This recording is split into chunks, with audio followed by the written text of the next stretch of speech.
Yep. And so we ended up on that first comp, and which is great. That was probably one of our crowning achievements. So what was the name of the track? They took Carry On, which is crazy. Like earlier, I was going through my box of flyers, and I found handwritten lyrics to Carry On from Robert, who passed away a couple of years ago, who was our guitarist.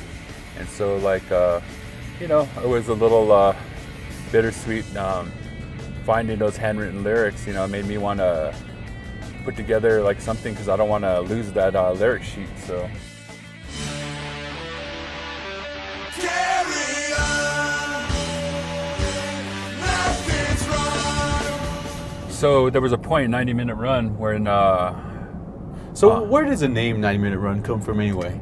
all right, so where we grew up in Navajo, New Mexico, it's about an hour from Gallup, New Mexico, which is the closest place we could go if we wanted to buy, it's a border town, like we were talking about Farmington. They have the Walmart, they have shopping, of course you could go to Winter Rock, but there's a lot of things you can't get there, meaning like alcohol, us being So kids being kids. Kids being kids. Yep. In a small town. Yeah. Yeah. And so kids being kids, they would make a run, like a beer run. So that's where the name originated from.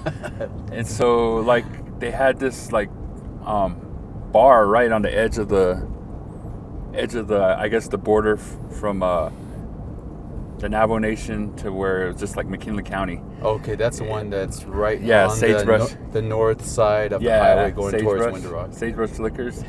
And so like the time it took from driving from Navajo, New Mexico to Sagebrush and back was 90 minutes. And so that's where the name came from, 90-minute run. And so like at the time they came up with the name. I love the name. The name was so like it was like, wow, I like that name. It's a punk rock name without people knowing it's a punk rock Yeah, name. it is funny because like it just stuck. But like a lot of people would always ask, and sometimes I would make up some other story because I got tired of telling the story. So on a reservation, due to federal laws, yeah. Nowadays I would have to go a little bit further. Yeah, There's yeah. laws that don't want to allow us to have alcohol. back But in anyways, 1868, we're finally recognized, but then they wouldn't allow us to sell alcohol. So Yeah, exactly. Yeah. So needless to say, that's where the name came from. And initially, like I was telling you, they had a female lead singer, and so they were a 4-piece with the female lead singer Leah, and her husband was the singer of Population Control, which transformed to ADD, which is funny because like they decided to move, I think back east, that couple, and so when they left, and the lead singer of Population Control left, so during that time, the two bands were kind of in a lull, and that's where they, Jesse took up the vocal duties for Population Control, which morphed into ADD. Mm-hmm. And then I kind of jumped in during that transition point too, and I jumped into on the rhythm guitar, and Dustin jumped to vocals while he was playing bass. And so He's the one with the short hair. yeah, correct? the short hair, yeah. Mhm. Yeah, and then Bob would do like 2 or 3 songs where he sang.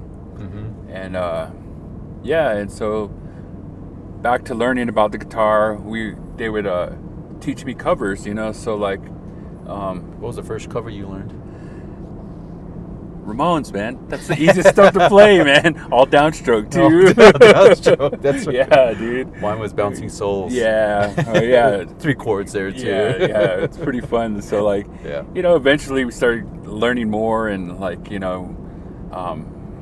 was getting to the point where my cousin was actually teaching me certain no effects song on bass, and so I was actually learning bass too at the same time. And then we were playing like AFI covers, and it just got Which more, AFI song? Malleus Maleficarum. Oh, Yeah, nice. we used to play Black that one. Sails. Yeah, that was a great album, by the way. It's still the best album. Yeah, I agree totally. Yep. Oh, back to the AFI story. I saw them at in Phoenix, and it was 120 degrees, and AFI came out. It was a festival show, and they came out to that Strength Through Wounding intro. Yeah, and are bleeding. We are one. Yeah. And so, anyways, that was so awesome. But it was just crazy because everyone packed into the front, and it was just crazy. And then all the goth kids with all their hair dye and all their makeup, they were melting. It was just literally like a sherbet ice cream, just melting all the colors off. But the cool thing is I got to meet them, and out of all of them, Davey, he was very cordial, he was very nice, but I think the goofiest one was Hunter. He really? Yeah, he was just being a goofball that day, and I have a picture of him somewhere in my stuff where he's making funny faces and stuff. All right, man, I got some gems here.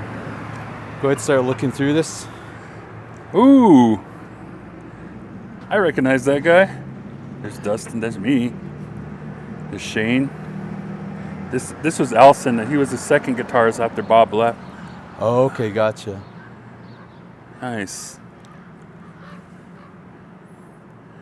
Wow, memories. That was a funny day. Yep, and I lost the pictures of us. Man.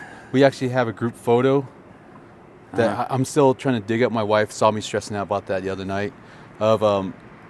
There's a group photo of 90-minute run, lights out, and Third Degree. We're all standing next to a wall. Nice. At the same show. That's great. I have a funny story about this show. It was this Winter Rock show. We got in, and Shane and Dustin, their dad lived. I think it's Blue Gap on the other side of Fort Defiant. So we went out to stay with them. Yeah. And that night, Elson, this guy, the other guitarist, Elson ended up fighting our drummer that night. Oh. A fist fight. And when we played that show, they both had lumps in their head.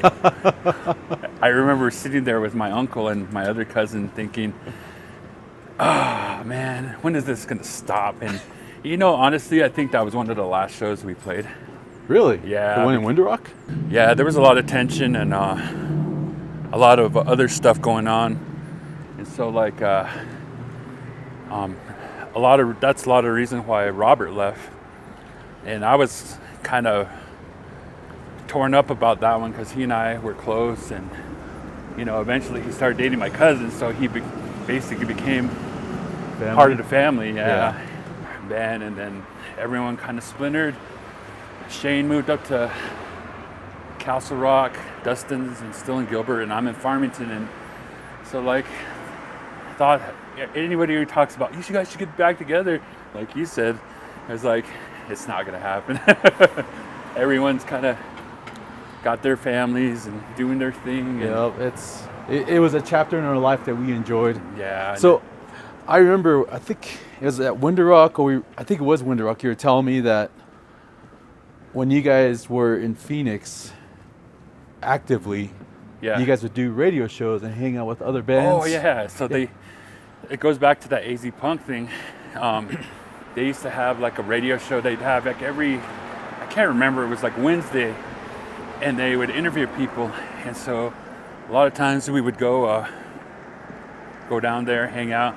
And basically it was just like a cookout. All the bands it wouldn't be full bands, but like members of this band. Yeah. And we go get interviewed and whatever, but it was a lot of fun, Then we did give shout outs to each other, you know what I mean? Yeah.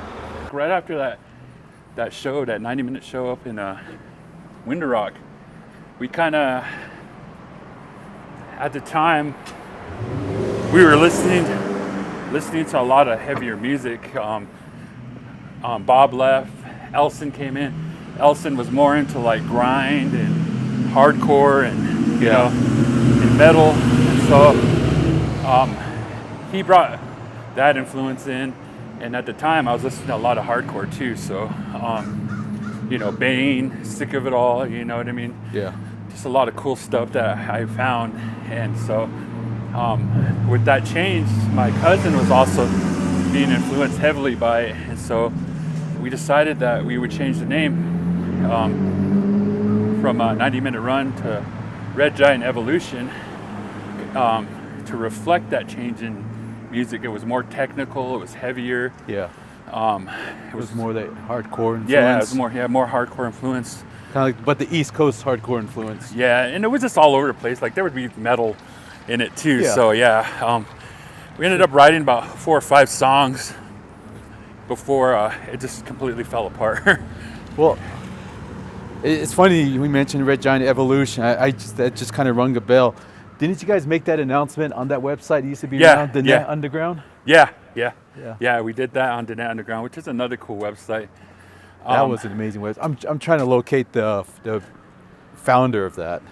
I could ask one of my friends. His name's Sipe. He was heavily into that scene.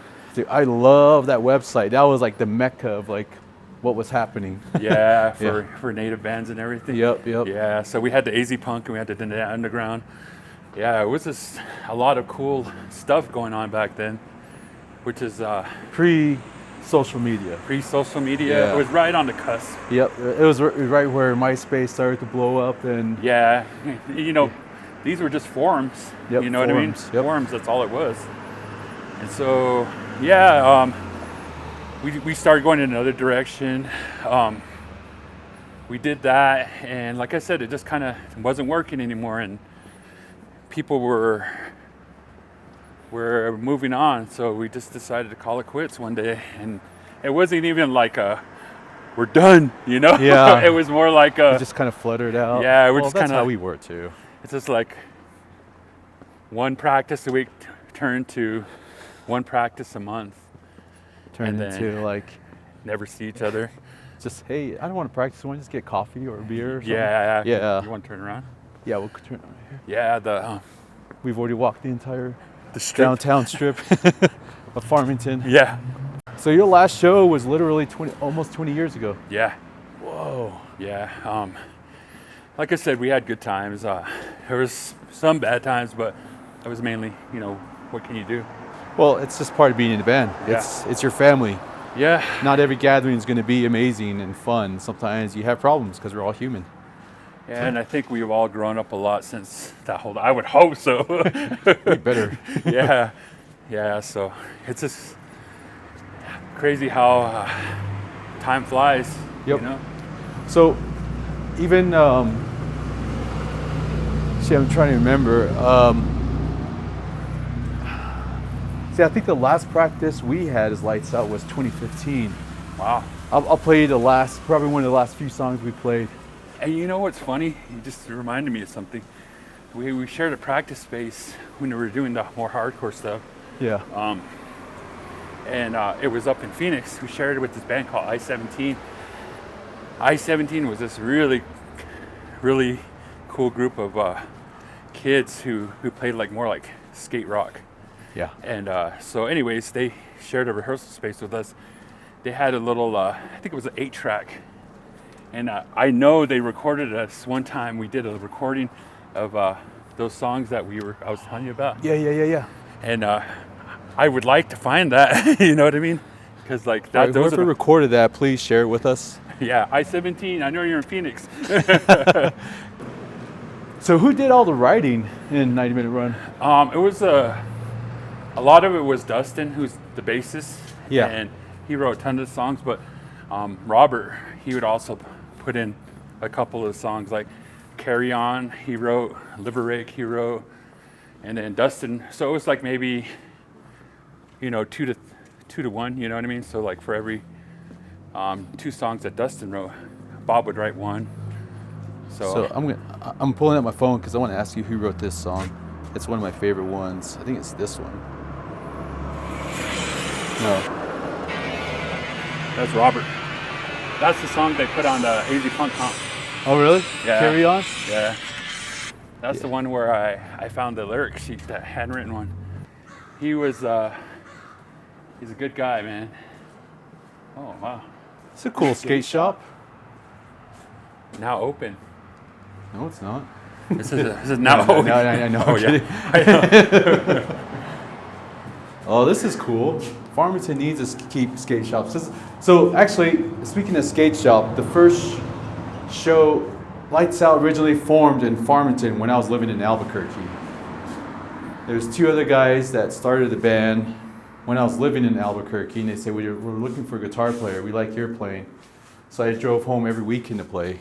Nice. And we finally booked a show. It's just made up of covers, like Screeching Weasel, Ramones. I don't remember what else. A lot of Screeching Weasel, though. The Queers.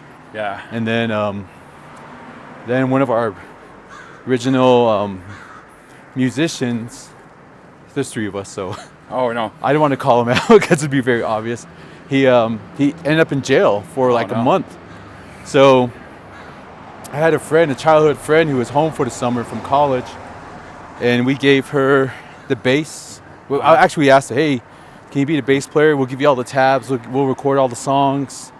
They're all covers, so we just created a mixtape for her. Gave her all the tabs, the bass, and she practiced. Wow. And the first show we got was in Durango at Shred Shed, the indoor skate park. Oh, I remember that place. Yeah, and there's a photo that I have out there, but I created a little like greatest hits of Lights Out. Uh-huh. But I'm flipping through pictures while the music's playing. Oh, I did that for Bob when he passed. Oh, really? Yeah, I had the video on my phone somewhere. I was actually looking for those pictures, but what happened was a lot of those pictures of Bob when he passed, I got them all together. I went through a lot of them, and I put them in a folder, and I can't find a folder.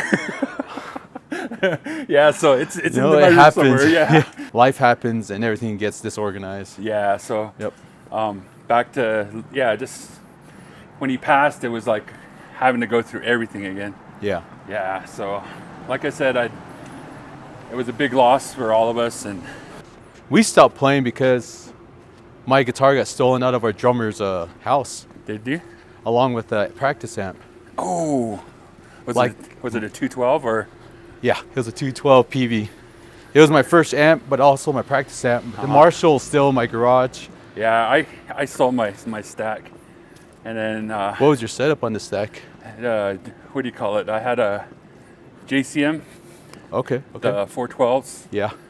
I had all this equipment that wasn't being used, so I'm just like, Well, I still have our PA system. I have my half stack, the Marshall. you can use the PA system for when you run for president. I'll vote for you. Yeah, there you go. My wife got me a guitar, an acoustic guitar, when I was out in southern New Mexico, went up for work, Oh, okay, yeah. because I was getting pretty lonely out there and couldn't really deal with certain things. So she got me a guitar that kind of reset. Oh, yeah? Started playing again? Yeah. Nice. Yeah, so I'm kind of contemplating of doing acoustic shows You should. during the winters You should. in coffee shops. That'd be cool. Yeah. Yeah, dude. Like. I've only done it once. Yeah? Yep. Yeah, I always remember that the funniest part about doing a show, no matter how many shows I would play, I would always get super nervous. And like, everyone says, oh, hey, you guys look so cool up there. But this, honestly, before it was me, this is me. we had a bass player. His first show was a backyard show, and he threw up on the side yard. Yeah. And they would always say, why you get so nervous? You're just playing to your friends. The first show I did, I just had to have a couple drinks. Yeah. And then after that, it was kind of normal soon. It started getting normal. And I think what helped me get over was just talking to people. Yeah. I started to feel like I was a stand-up comedian. Oh, did you? Yeah. We ended up doing I guess a so-called mini tour with our records label mates, ADD and Family Secret. Shout out to both of them. But yeah, we got two vans. We hopped in it, and first day we went to was Flagstaff, and at the time, their bass player, his name was Nate. And he's a crazy guy, man. And rest in peace, Nate. So we get into the forest up there and going up by Munns Park, and we have to pee. So we pull off the side of the road to pee, and you see 7 guys run to the side. all peeing on the side of the road, on the side of the freeway nonetheless. And we're out there, and we see a carcass of a dead elk. Nice. We see a dead elk. Nate, being the crazy guy, he took a leg. So you're talking about the hoof to where its knee is. So he took a quarter. Yeah, so you took a quarter and you took it with him, and he said, "This is gonna be our mascot for the tour." And we're like, "Dude, you're crazy." But no, later on I said, "Dude, you're crazy." But at the time, we were all kind of buzzed. So we're like, "Yeah, hell yeah, And take the flies with you."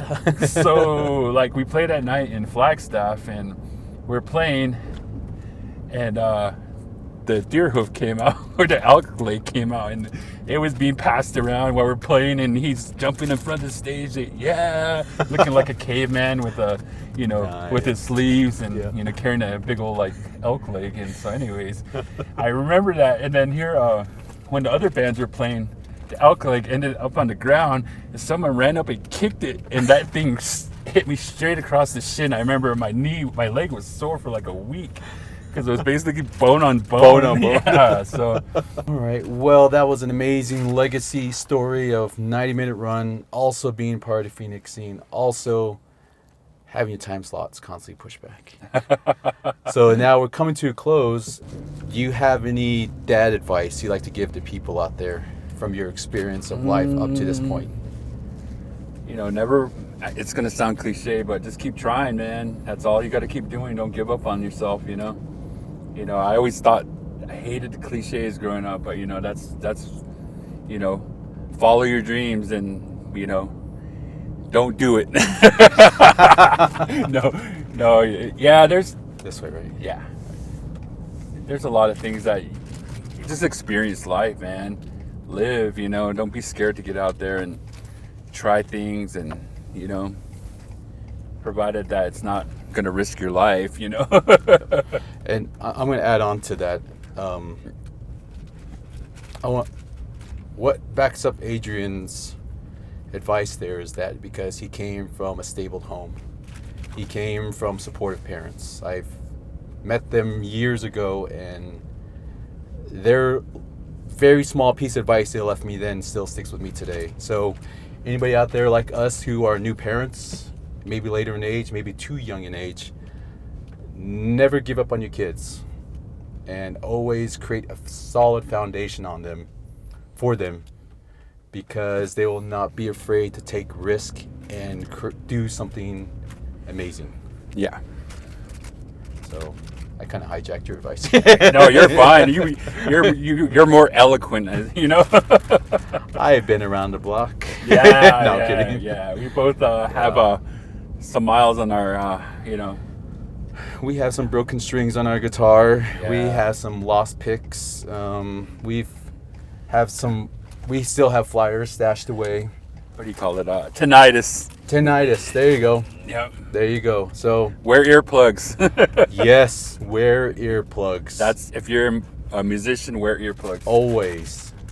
Yep. You are cooler later in life when you wear earplugs earlier in life. Yeah, ear protection is essential. All right, man. Thanks. All right, bud. Appreciate it. Great. Good stuff.